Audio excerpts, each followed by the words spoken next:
एक अमेरिकन जासूस ने पाकिस्तान आकर पाकिस्तान शहर लाहौर के अंदर 3 बेगुनाह लोगों को जान से मार दिया और उस अमेरिकन जासूस को 3 बेगुनाह लोग मारने की ना ही कोई सजा हुई और ना ही कोई दुख। वो अमेरिकन जासूस 3 लोगों को जान से मारने के बावजूद अपने मुल्क वापसी चला गया बिना किसी सजा के। यहाँ सवाल ये आता है कि उस अमेरिकन जासूस ने पाकिस्तान शहर लाहौर के 3 लोगों को क्यों मारा? क्या वजह बस इतनी सी थी कि वो ट्रैफिक में फंसा और ट्रैफिक में बहुत ज्यादा तंग हो गया था? क्या वो अमेरिकन जासूस ट्रैफिक से इतना तंग हुआ और सारा गुस्सा 3 लोगों पर निकाल दिया और उन 3 लोगों को जान से मार दिया, या कुछ और खास वजह थी? अब यहाँ पर भी बहुत सारे सवाल पैदा होते हैं, जैसे कि अगर उस अमेरिकन जासूस ने पाकिस्तान के 3 लोगों को जान से मार दिया तो उसको सजा क्यों नहीं दी गई? और उस अमेरिकन जासूस को 3 मासूम लोगों को मारने का कोई दुख क्यों नहीं था? तो इन सारी चीजों और अमेरिकन जासूस की कहानी क्या थी, ये भी आज हम लोग इस वीडियो में डिस्कस करने वाले हैं। तो फिर इस वीडियो को शुरू करते हैं और इस अमेरिकन जासूस की कहानी के बारे में जानते हैं।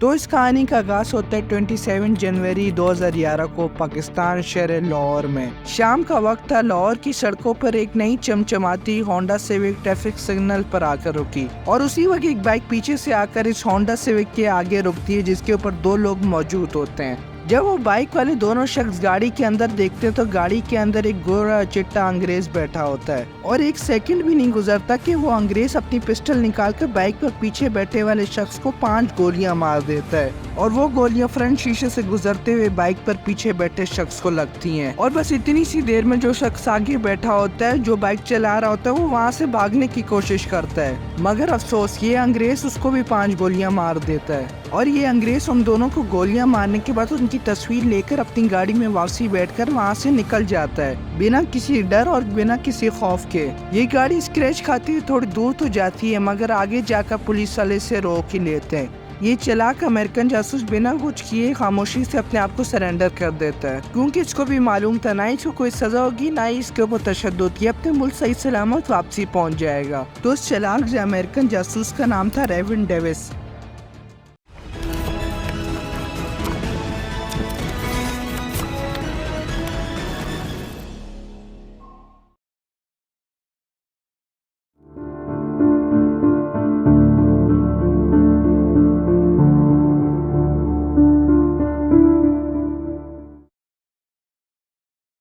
तो अब सवाल ये आता है कि रेविन डेविस ने उन दोनों लोगों को मारा क्यों? रेविन डेविस ने किसी मजबूरी में उन दोनों को मारा या इसके पीछे कोई और खास वजह थी? इस सवाल का जवाब आगे वीडियो में मिलेगा, लेकिन उससे पहले एक और सवाल के ऊपर नजर डालते हैं। ऐसा भी तो हो सकता है रेविन डेविस एक कातिल नहीं बल्कि एक मजलूम हो और बिना वजह के उसके ऊपर जासूसी के एलिगेशन लग रहे हो। वो झूठे एलिगेशन सिर्फ इस वजह से लग रहे हैं कि वो अमेरिका से आया है, कोई सबूत था उसके जासूस होने का, ये ऐसी हवा में तीर चलाए जा रहे थे? जी बिल्कुल सबूत था। एक तो उसका कैमरा और दूसरा पाकिस्तान के हालात और तीसरा अमेरिका खुद। पाकिस्तान के हालात कैसे गवाही दे रहे थे? उस वक्त पाकिस्तान के हालात कुछ ये थी कि पाकिस्तान के बॉर्डर्स पर जंगे नहीं बल्कि पाकिस्तान के शहरों के अंदर जंगे हो रही थी। दहशतगर्दों और खुफिया एजेंसीज ने अपनी जड़ें पाकिस्तान में बहुत मजबूत कर दी थी। अल-कायदा के जवाब में CIA मगरबी पहाड़ों पर हमले कर रहा था और खुफिया एजेंसी शहरों के अंदर अपने मिशन मुकम्मल करने में मसरूफ थे। तो मुल्क के हालात देखते हुए 25% शक रेविन डेविस के ऊपर तो पहले ही चला गया।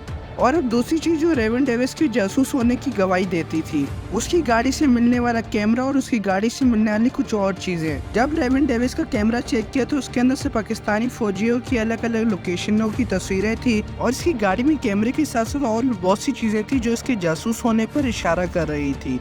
ये सब चीजें मिलने के बाद 99% ये कंफर्म हो गया कि रेविन डेविस एक जासूस ही है। फिर इन 2 सबूतों की बात आता है तीसरा सबूत अमेरिका, जो इस तरीके से गवाही दे रहा था कि रेविन डेविस को पकड़ते ही पूरा अमेरिका हिल गया। अमेरिका के बड़े ओहदों में बेचैनी सी मच गई। अमेरिका पाकिस्तान को बार बार खत लिख कर कहे कि रेविन डेविस को रिहा कर दिया जाए और रेविन डेविस को जेल में भी एक VIP मॉल दिया गया। रेविन डेविस को दूसरे कैदियों से अलग रखा, यहाँ तक कि रेविन डेविस का पसंदीदा कलर बेज कलर का बाथरूम जेल में बनवाया गया और अमेरिकी कॉन्सुलेट ने तो कुत्तों की एक टीम भी हायर की हुई थी जो रेविन डेविस का खाना चखती कि इसमें जहर तो नहीं है। और ऐसी बहुत सी चीजें रेविन डेविस को जेल के अंदर मुयस्सर की जा रही थी। इन 3 मेन सबूतों से ये तो मालूम हो गया था कि रेविन डेविस कोई आम आदमी नहीं है।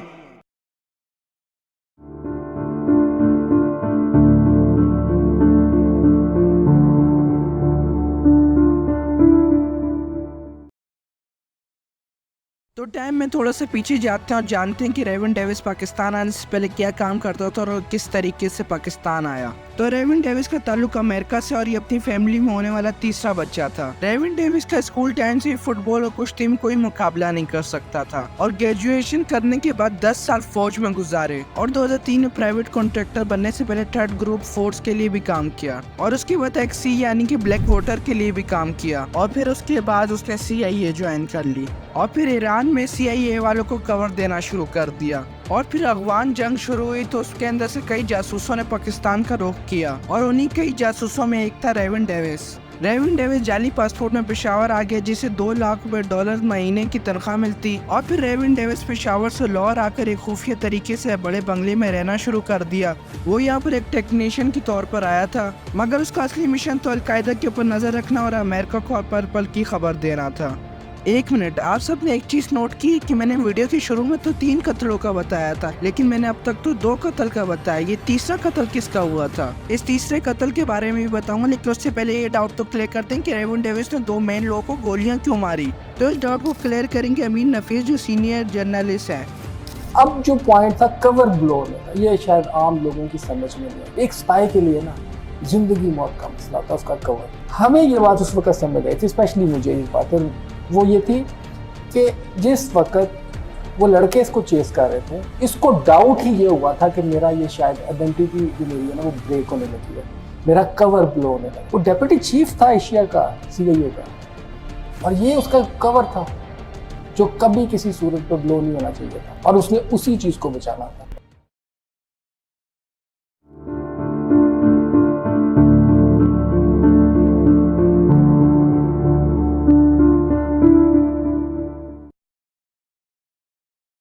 तो उम्मीद है कि आप लोगों को इतनी कहानी समझ आ गई होगी कि रेवन डेविस पाकिस्तान क्यों आया और पाकिस्तान आकर उसने उन दोनों लोगों को क्यों जान से मारा। तो अब चलते तीसरे मर्डर के ऊपर। ये तीसरा मर्डर हुआ कैसे और किसने किया? तो क्या आपको याद है कि हमने बताया था रेवन डेविस ने उन दोनों लोगों को मारने के बाद उनकी तस्वीरें खींचने के बाद अपनी गाड़ी में बैठा और गाड़ी में बैठते ही उसने अपना मिलिट्री रिसीवर कनेक्ट किया और कुछ ही पल में एक लैंड क्रूजर तेज रफ्तार में एक दफ्तर से निकलकर रोड पर आती है और इस गाड़ी की मंजिल वहाँ पर है जहाँ से उसको अभी सिग्नल आया है। मगर ये लैंड क्रूजर उस मंजिल से थोड़ा ही करीब पहुँचती है तो लोगों का हजूम देखकर ये रॉन्ग साइड पर गाड़ी ले लेती है ताकि जल्द से जल्द अपनी मंजिल तक पहुँचे। बदकिस्मती से ये गाड़ी रॉन्ग साइड के ऊपर भागना शुरू करती है और एक नौजवान जिसका नाम अब्दुर्रहमान है वो कॉस्मेटिक का सामान लेकर अपनी बाइक पर जा रहा होता है और एक गाड़ी उसके ऊपर चढ़ जाती है। वहाँ के कुछ लोग इस गाड़ी को रोकने की कोशिश करते हैं तो साइड विंडो से M16 गनें बाहर की तरफ अपना मुंह करती हैं और जब M16 गन का निशाना उन लोगों के ऊपर आता है तो उनको भी पीछे हटना पड़ता है। उस गाड़ी में काले यूनिफॉर्म, काले मास्क और काले ग्लासेस के अंदर कुछ कमांडोस बैठे होते हैं और इसी तरीके से इस तीसरे खून का भी ताल्लुक रेवन डेविस से ही जा मिलता है।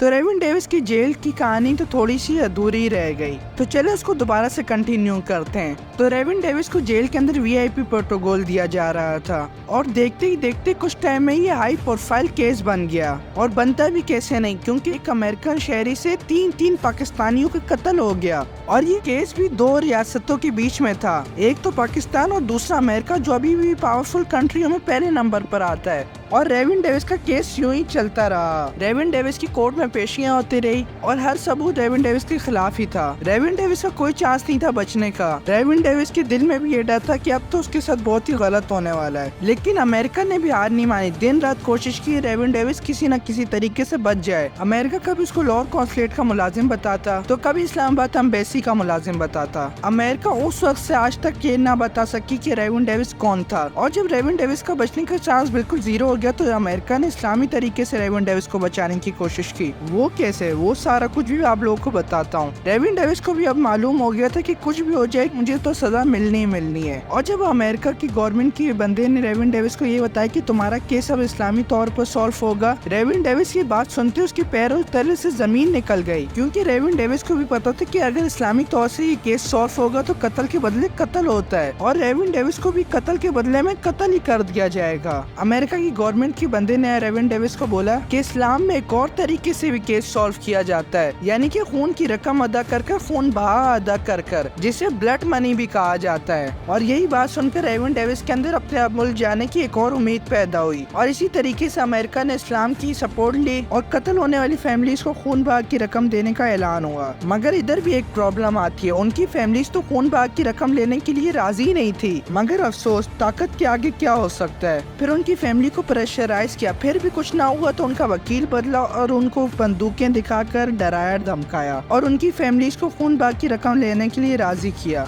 और फिर आती है 17 मार्च। 49 डेज हो गए थे रेवन डेविस को जेल में। तो आज कोर्ट में सब लोग मौजूद थे। अदालत में रेवन डेविस के ऊपर ये जुर्म साबित हो गया था, मगर रेवन डेविस को किसी न किसी तरीके से बचाना था। तो मरने वाले लोगों की फैमिलीज को 20 करोड़ पे खून बहा की रकम दी और माफीनामे पर साइन करवाया। कोर्ट के फैसले के बाद पिछले दरवाजे से रेवन डेविस को निकाल कर लाहौर के पुराने हवाई अड्डे पर जाकर छोड़ा, जहाँ पर अमेरिका फोर्स का एक हेलीकॉप्टर रेवन डेविस का पहले से इंतजार कर रहा था और रेवन डेविस उसमें बैठकर अपने मुल्क वापसी चला गया बिना किसी सजा के। रेवन डेविस पाकिस्तानी जेल से निकल के अपने मुल्क वापसी तो चला गया, मगर किस्मत का खेल देखो, अपने मुल्क जाकर अपनी मुल्क की जेल में जाना पड़ गया। मार्च 2013 में अमेरिका में एक अदालत लगती है और रेवन डेविस को 2 साल की सजा सुनाई जाती है, क्योंकि इसने 6 महीने पहले एक छोटी सी बात पर गुस्सा आने की वजह से एक बंदे को उठाकर जमीन पर मार दिया था, जिस वजह से उस बंदे की कमर की हड्डी 2 जगह से टूट गई। रेवन डेविस को अपने जनूनीपन की वजह से एक और दफा जेल जाना पड़ा, लेकिन अब सजा हुई, वो भी 2 साल की, क्योंकि ये पाकिस्तान नहीं अमेरिका था, क्योंकि इधर किसी पर कोई प्रेशर नहीं था। पाकिस्तान में 3 लोगों की जान लेने पर सजा नहीं हुई, मगर अमेरिका में एक बंदे को जख्मी करने पर सजा हो गई।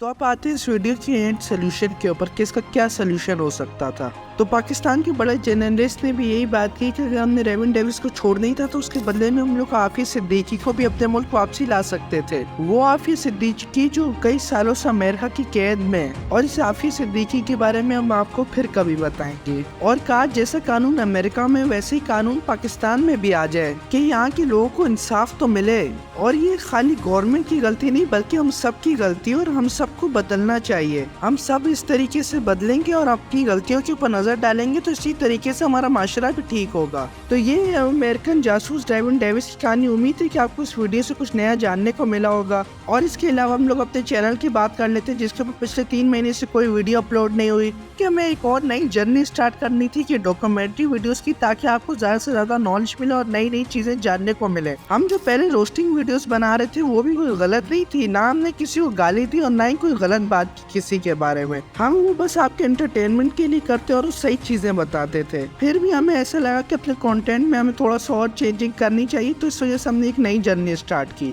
और इसी के मुतालिक हमने एक कमेंट्री पोस्ट भी डाल दी, तो आप हमारे चैनल पर जाकर वो भी देख सकते हैं। और अगर आपको फिर भी एक रोस्टिंग वीडियोस चाहिए तो आप कमेंट कर सकते हैं, हम लोग रोस्टिंग वीडियोस भी अपलोड कर दिया करेंगे। तो मुझे दे आप इजाजत और अगली वीडियो आने तक के लिए बाय बाय।